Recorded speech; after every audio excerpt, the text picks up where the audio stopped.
her entrance look, I'm not trying to be funny, you could buy that at Primark, and she put on some green literally put some green tassels on her shoulders, like it wasn't cute at all. She put on some... Hello divas, I am Cherry West, the next generation of drag, and welcome back to my YouTube channel. If you're new here and haven't seen this gorgeous face before, then make sure you like, comment down below and subscribe to my YouTube channel and turn notifications on because girl, you don't want to miss a weekly upload from the Queen herself. Period. Anyway, today I'm reviewing the brand new episode and the premiere of UK vs the World, joined by none other than the Queen from Everybody's Talking About Jamie, the musical, currently live on the West End. It's the one and only Tessa Tarrone. Hi again! You look incredible, how are you? Thank you! We've just finished the show and starting another show in an hour. An hour. It feels great. It feels like I'm slaying. Yeah, it's exciting. Well, you are. You're literally on the UK theatre tour of Jamie. That is insane. Anyway, what is your thoughts? What's your first impressions on UK vs the World so far? So do you want my honest opinion, or am I going to get cancelled? Like, what's going to happen? I need you to rip into these girls. I'm underwhelmed. I am underwhelmed. Because the first week is supposed to come in and be like, yeah. No. Oh my god. Well, I think it's a good cast. I think it's a really strong cast. It's a great cast. I feel like there just could have been a little bit more spice. Well, why don't you go on and give more spice? That's a question from Miss Rupaul. Who's like your favourite from just seeing all the cast? Who's like your standouts? So, where are we? Marina. No, she's gonna win. She's gonna win. Not get panjanged, she's gonna win. Her performance was like, I was like in shock. I was obsessed. So we're gonna go straight into the runways, and first up we have Tia Kofi. Category is for Queen and Country. Tia is giving this like fabulous big massive ball silhouette. Yeah, served. The tea was served. Took both her cultures and merged them together. It was beautiful. You had the African tribal designs but in British colours, and the cup of tea was cute. I thought it was like a nice like Tia Kofi reference, you know what I mean? Yeah, that is true. I mean, the hair was absolutely gorgeous, and her makeup's like changed. Hair was everything. Like, Tia did look gorgeous. Tia's face is always stamped. I know. I mean, I never used to be. It didn't used to be, but if we can get the fashion level up to the T face, then bitch.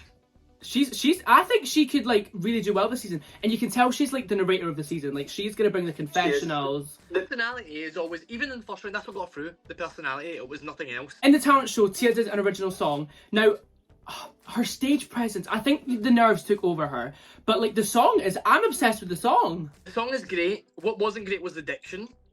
I did not have a clue what she was saying. Like, it was cute, but it didn't. If she like lip synced to her own song, that probably would have been better. So much better. I think that would have been 10 times better. I think there's like, for the first episode, I think Tia's killed it, and I'm excited to see what she brings to the rest of the season. Moving on to our next queen, we have Conda. Category is for Queen and Country. Conda. Let's talk about the talent show first. Oh my god, I was obsessed. Like, her look was gorgeous. The amount of money that must have been spent on that pink piano.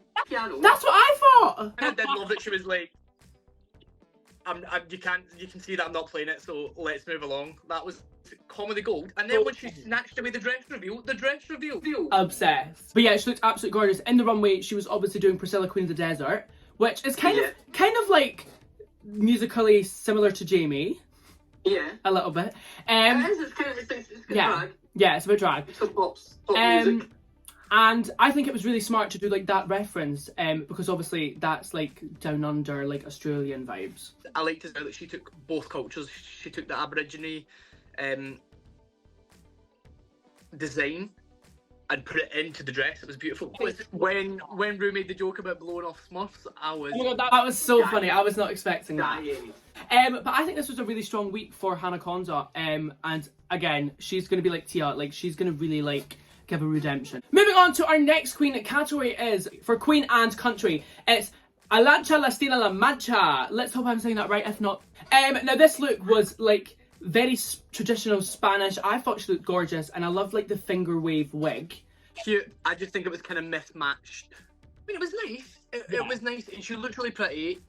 The hair was stunning. I liked the ruffles down the side. Yeah. I just thought the fringe arms gloves, just it wasn't needed. It was just a kind of edit.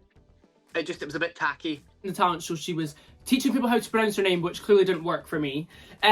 She was like sat on this couch. I was like, what the fuck am I watching? I have a clue what was happening, if I'm just being honest. It was fine. It made me uncomfortable. Yeah. Moving on to our next queen representing the UK, it's Theresa May, and category is for Queen and Country. Now, she is giving us this, like, this look was one of my favourites that I've ever seen from Theresa May. I loved that she was like, do you know what? I am in the UK, I'm representing the UK, and that is the culture that I'm deciding to show. I didn't like was the shield looked like it was made of foam, and it just looked really cheap. I think it cheapened the whole look just from that. If that was like, I don't know, if it had like a shinier metallic finish, it would have looked really chic and expensive. The actual outfit itself was great. The only part I didn't like was the polystyrene shield. Moving on to Theresa's talent show, she did an original song. Loved it. That was insane. It was great. Again, did not have a clue what she was saying. Like, the diction, as a performance, the set was great. Like, oh my God, I loved the costuming, like, the aesthetic that she's brought this week. And even, I think, all of Runway look had a similar, like, that material that things were made of. It was great. I think she looked fantastic. Yeah, she did look fantastic. I loved it. Moving on to our next queen from Drag Race France. It's Le Grand Dame, and category is for Queen and Country. This was insane. The Eiffel Tower and a frog. I think it was just so, like, incredible, and it was so different. It was the proportions. The proportions were right. Everything, just the way that the Eiffel Tower was coming out, the leg to the side to accentuate the hip, it all made shape, but it was so well done. It was insane. In her talent show, okay, unpopular opinion, I don't think she should have won. Well, she should have been high or like top. Do you remember? Don't remember it. she was the top, and she did like the weird DJ sounds, and it was like really odd. So yeah, that was not my favourite at all. Yeah, I'm lucky for you. I didn't zone out. I wish I did. But yeah, it wasn't my favourite. But her runway made up for it, and she looked absolutely incredible. And I'm excited to see the fashion she brings. Moving on to our next queen representing the UK, it's Jonbers Blonde. Now she came in this Irish, like Belfast look. It was nice. I think. I was just like, it was nice. Do you know what I mean? The colours worked for her. Yeah. And the proportions worked for her. It was a nice dress. Yeah. Was it anything special? Not really. Ow! Oh my God, the shade. I'm just saying, I'm not. Her entrance look, I'm not trying to be funny. You could buy that at Primark. And she put on some green literally put some green tassels on her shoulders. Like, it wasn't cute at all. Claim to be the fashion queen. If you're going to claim that, bring fashion, honey. And the fact that she came back and made a joke about how, oh yeah, well, I did say I was the fashion queen and I wasn't really bringing fashion. You think this time round she would bring fashion? But no, I think, yeah, it was just like it was an outfit. Do you know what I mean? Yeah, in the talent show, I had no clue what was happening. I think she was taking the piss out of herself. I hope she was taking the piss out of herself for bringing fashion. I don't know. Like, she was. I don't know what she was doing, to be honest. Moving on to our next queen from Drag Race Holland, it's Keta Minaj. And she is giving us, like, traditional Amsterdam, Holland vibes. I think it was cute. Little Dutch milkmaid. Yeah, that's literally what it was giving. I think she took the outfit, which is, like, traditional outfit, and dragged it up. Like, she changed the proportions, she made it fashion. I really enjoyed it, and I thought she looked stunning in her entrance look. In the talent show, Keta Minaj did this like Alice in Wonderland vibe. I yet again did not know what the fuck was happening. Do you remember it? Again? I think I zoned out. Girl, you fell asleep last night and today when you watched it. But then she was doing like flips and like backflips and stuff, which I think was really impressive. It was something that we've not seen on Drag Race UK's main stage. One thing I do love about international queens coming to the UK is that they bring a different level of performance that we've not yet seen here. So moving on to our next queen is Mayhem Miller from Drag Race US. Now, I actually really liked this runway. It was like the Statue of Liberty. She looked absolutely gorgeous. It wasn't like extravagant, but it looked good, and I think her makeup was gorgeous. The hair was beautiful. Yeah, it was stunning. It just looked, everything was just right. Like, on that right side when her hip was just popping just enough, and the way that the material just melted down, it looked stunning. It looked very minimal, but it looked expensive. But in the talent show, girl, what the hell? I can't believe she forgot what she was doing twice on Drag Race. I do not want to comment on the talent show. I was like, girl, I couldn't process what was happening. And then she was laughing at her own jokes. That's something I'd do, because I laugh at everything I say. Tia was so right when she was like, nobody knows nobody knows what's happening, so you could literally say anything. Even the funny stuff wasn't that funny. Yeah. I like the whole setup. If she'd done something with it, it would have been great, but... Moving on to our next queen, we have Marina Summers. Now, girl, the runway was phenomenal. I think it was such a good runway for the first week. I loved the big basket at the back, and it looked like the green stuff was like a shoulder thing as well. From the side, the whole outfit was beautiful. From the side was great. When she was walking down, straight to the camera, I just thought she'd glued some grass to her shoulders. I was like, this is not the one. Then I was like, oh, it's the rice coming from the basket. Yeah. The talent show, this was the best talent show I have. The song, I've not stopped singing the song. Give her the money. Literally. The money now. Literally, girl.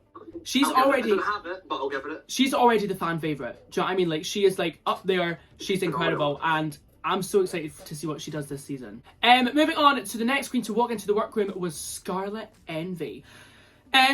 Okay, I hated this runway. I can't lie. I thought it was so what's the point in the bottom half of the outfit? She could have done a stone or something, stoned outfit, since she was wearing I disagree. I liked the dress. Did not like that. I just thought it was so basic. It was so for it to be on brand. Mm-hmm. It was the dress was beautiful, and I got the reference for the dress. Just was not. It was just there. Do you know what I mean? The talent show. She looked stunning. Not talented. I don't understand what the talent was meant to be. Was it comedy or the vocals? Oh yeah, we're giving this. It was cute. It wasn't awful. I think it was a safe performance. I think it was fine. Yeah. For it being kind of All Stars, I'm not sure UK versus World, but All Stars level talent show, it didn't work for me. Moving on to our next queen and the last UK queen in the series is Conda. Now, I'm so glad she's back, and I'm glad she's back. I just want to quickly talk about her entrance. I love the fact she referenced the tiger roar thing. Her runway was absolutely gorgeous. It was the night thing, I thought it was so cool. It was very much what was her name? Vicky has done so much better. Yes, I think she made it look. It looked expensive. Yeah, it looked like a fashion way that no offense. Yeah. It looked like a fashion version of Vicky's, but I think Kofi has killed it in the talent show. If it was just the fire, I think she could have done a whole thing with the fire. The song sounded like it was recorded on a voiceover on voice memos. Yeah, and the lip sync wasn't it wasn't serving energy. Yeah. I mean, I'm excited for them to bring more. Well, Divas, unfortunately, that is the end of this week's episode of Red Berry Reviews reviewing UK versus the World. I'm obsessed with this cast. It's absolutely incredible. And thank you very much for coming on, Tessa. Now, where can we find you on all social medias? At Tessa Tarrone, and you can also follow me on my boy account, which is at David McNair91. We're currently in London until the 28th of March. And if not, we can be coming to a city near you. You can catch me on all social medias at Cherry West UK. Girl, go check me out. Go follow me on all socials, and I will see you all in the next video. Bye-bye!